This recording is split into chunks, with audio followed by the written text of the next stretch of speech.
So normally when somebody sees something like that, the first two questions that come to mind are, what is that and why?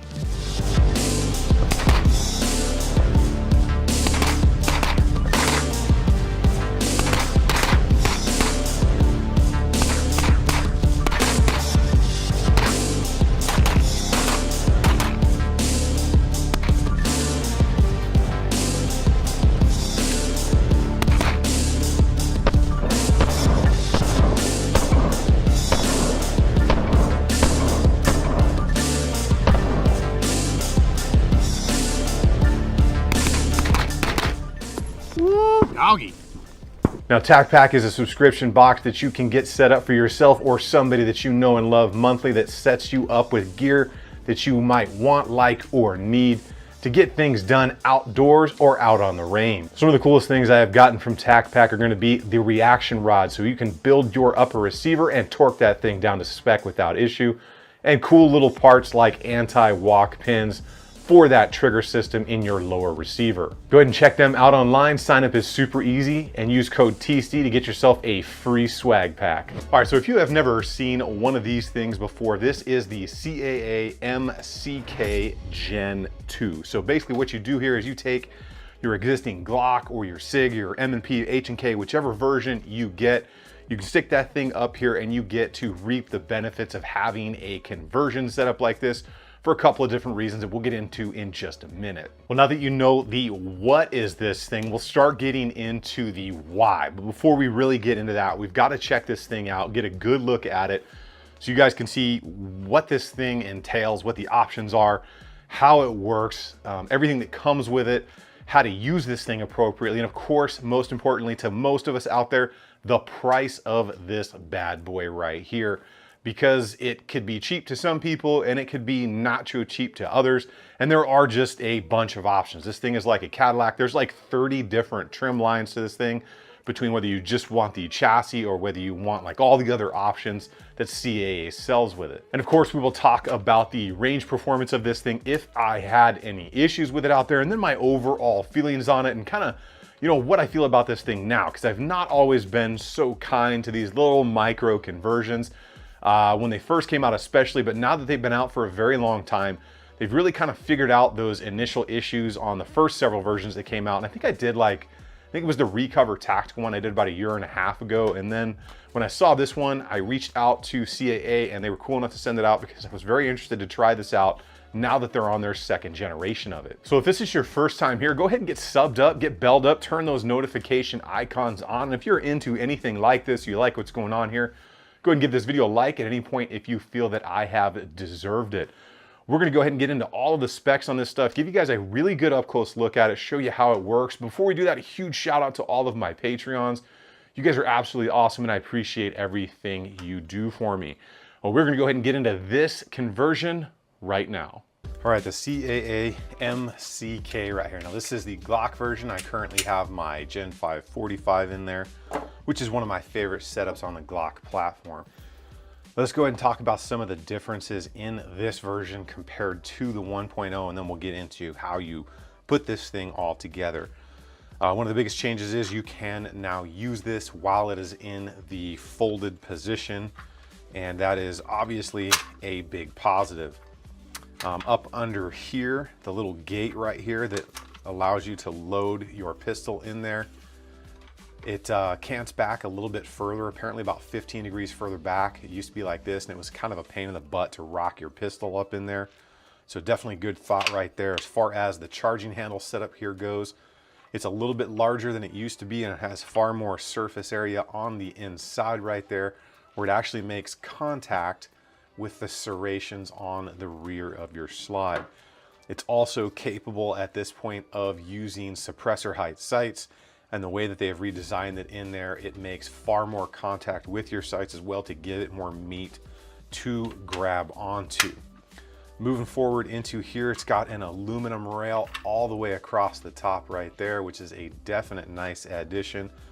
Also has the ability, you can take the front section here out and it can take a 1.38 inch diameter suppressor. So if you're into running pistols suppressed, definitely would be very cool. Also in the front here, We have lockable retention or standard retention for the magazine right there, whereas the Gen 1 used to just kind of be a pressure fit setup in there. Okay, so now that we know that, let's go ahead and talk about how you actually put this thing together. So obviously you want to make sure you're clear unloaded.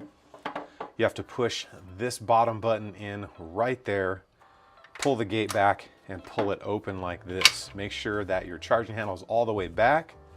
And then you're going to go ahead, grab your pistol, rock it up in there forward. And then on the side, you're actually going to see those lines right there that are going to line up with the serrations in the slide. Push it all the way up, push it forward. These tabs right here on both sides are going to lock onto the pick rail in there. And then what you're going to do is close this gate, push it forward so you can see that red line through that hole, and make sure that that button right there has popped all the way out. At that point, you are fully locked in and you can work the action of your pistol with the charging handle. Let's go ahead and go from the brace down to the business end right here. Standard looking brace here, you have your strap so you can use that as it is designed. Very solid, you're not gonna have to worry about that thing giving way on you at all. You have your single button here to go ahead and fold that over, and then you do have this tab right there on the side. A little bit of up pressure and it locks in right there, up pressure, and it pulls back out. There's your joint right there. You do have a polymer. The whole thing is polymer except for the rail right there. And then you do have metal fasteners in there. Up underneath, you do have a QD point right there. Should you choose to buy the additional kit that gives you their sling, or you can use whatever sling with a QD attachment as you wish. Moving forward from there, this is just all your connection points to the actual chassis itself. We discussed the locking mechanism. Let's get up in here into the front area, where they have now given you the ability to actually work the slide with the slide stop slide release, or you can use the charging handle right there. Coming up in here, you can see that nice area where it locks into the trigger guard, covering that area up just enough to get your finger into. And again, we have that magazine lock right there, which is just like the standard magazine release in your current Glock setup.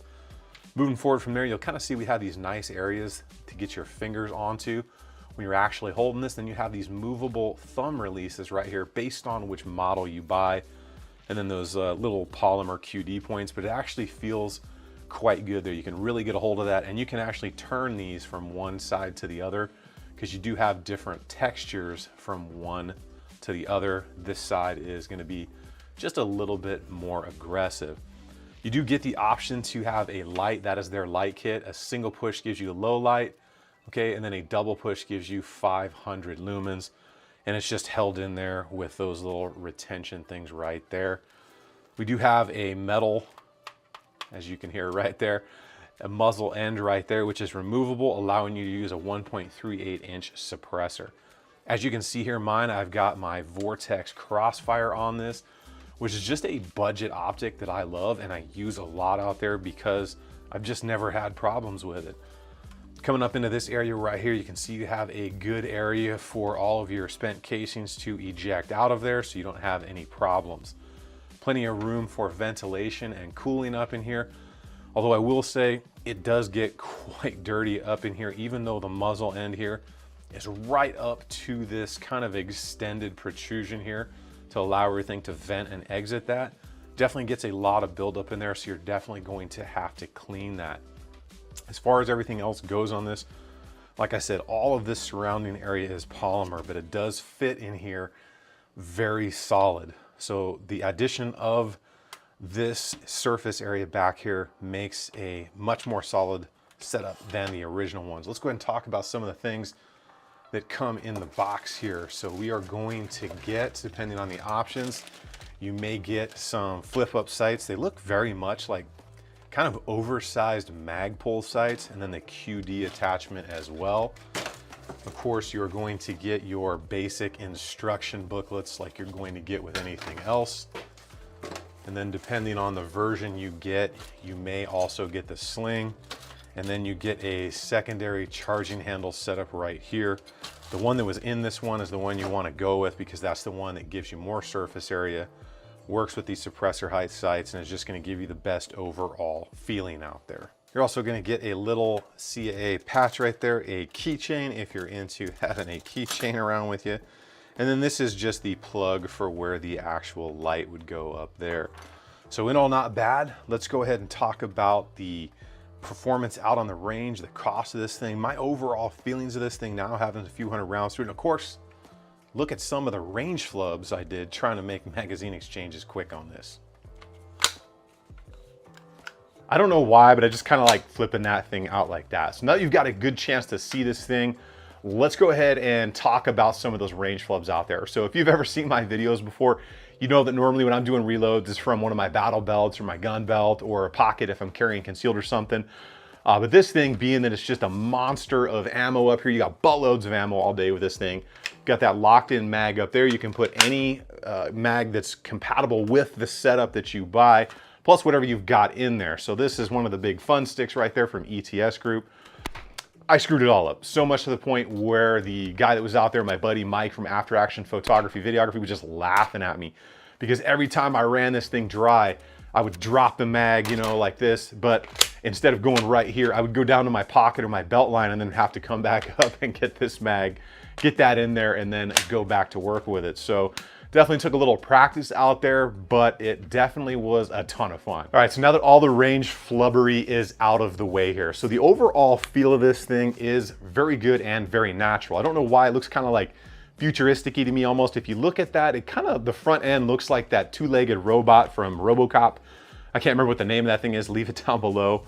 But it feels solid. The only one issue that I did have was at some point I had a bad ejection and the casing was up in here, and at one point doing an empty gun reload, it didn't let the slide go back into battery, so a quick tap rack got it out of there, went back to work. And then we actually noticed that the casing was up in here. Got some video of it, I'll throw it in. But that was the only issue we had after putting a couple hundred rounds through it. Other than that, the thing ran flawlessly. Well, let's talk about the price on this, because it's like all over the place. Like I said, it's like a Cadillac. There's like 30 different trim lines between the colors and the different options you can get. As you can see, I've got mine in that gray, but they had just a ton of different colors, and they have it for different models. So whether you have a Glock, whether you have a SIG, whether you have an H&K, an M&P, and I think a couple others, but they were servicing a lot of different brands out there. Now, as far as the different options, depending on whether you wanted their sling or whether you wanted their optic or their light like that one, or the little thumb rest right here, they had different packages that ranged from, I think it was like 75 bucks all the way up to like 175. But the actual conversion kit itself, the little chassis here, was $275 as of the filming of this video. So my three favorite things about this are going to be the stability, the effectiveness, and of course with this lock-in mag up here, absolutely buttloads of ammo all in one place. No reaching for your belt, no reaching for your pocket. It is all right here. You can run two big fun sticks in this thing and just have a ton of ammo out there on the range to work with. And like I said, again, just a lot of fun. Now, my overall kind of feelings about this MCK Gen 2 from CAA here. So I have not always been nice to these things, and I'm gonna eat a little bit of crow on this one because I actually like it. For what it is, I think it does exactly what they marketed it as. A lot of fun, and I had zero issues with it besides that one casing that got stuck up in there. And I think it's a cool little design, especially with the brace that folds over. You can pretty much fit this thing anywhere you're gonna wanna fit it. Carry it around with you, whether you're into that like truck life, van life, RV life, whatever you want, camping, hunting, fishing. This is just a nice little effective option that can give you a lot, especially with all the ammo you can carry all in one piece and not have to worry about a belt or something else with you. And if you want, you have the ability to have those QD sling points in it. So overall, I gotta say I'm pretty happy with the thing, and I was definitely not expecting that because I just didn't have high hopes for this, especially after testing some other ones that have been out there over the past like 3 to 5 years. Now, coming full circle back to the why of this thing, there are a couple of different reasons. It's gonna give you more points of contact, it's gonna make you more accurate, and it can be extremely effective for what you are doing out there, especially with all the ammo you can have right here at your disposal without having to carry different pieces of gear. And it already uses the pistol that you already have. So you don't have to go buying like an AR-9 setup or a pistol caliber carbine. You throw what you got in here and you can go to work with it. Now, where this would shine is, say you have like an old trade-in Glock you bought when you used to be able to get them for like 250 bucks or something. for like a police trade-in or something, you could make sure that thing is good, throw it in here, leave it in there, and this could be your camping, hunting, fishing, truck setup, whatever you want, and it fits in most of the sling bags that I have. I carry like the DDT Assassin or the DDT Urban sling bag. Without this mag, okay, this wouldn't be in there, it's a little too big, but it fits right in there. It's not overly bulky, and you can pretty much carry it around concealed all day long. But as far as that price goes, that's really gonna be up to you guys. I dig it. I don't know if I would go with all the options, because you can pretty much option this thing out the way you want it with exactly what you want if you just buy the kit alone. So if you have been thinking about it, the Gen 2 may be the way to go. I know there's a bunch of options out there for these things right now, but this is just one that I was really interested in getting my hands on after seeing a couple people out there with them and getting to play with it a little bit myself. I figured I would get one and just see how it went. And with all that said, that is what I have for you guys today. I appreciate you guys watching the video. If you are interested in the MCK or anything else, you can check out my webpage. All those links will be there for you guys to check out. Again, huge thank you to all of my Patreons. For the rest of you guys, make sure you are subbed up, get belled up, and turn those notification icons on. If you like what's going on here, or that bad boy right there, the RoboCop robot two-legged thing that I can't remember the name of, give that video a like. You guys get out there and have some fun on the range. Remember, if you stay ready, you ain't got to get ready. I will see you guys on the next one.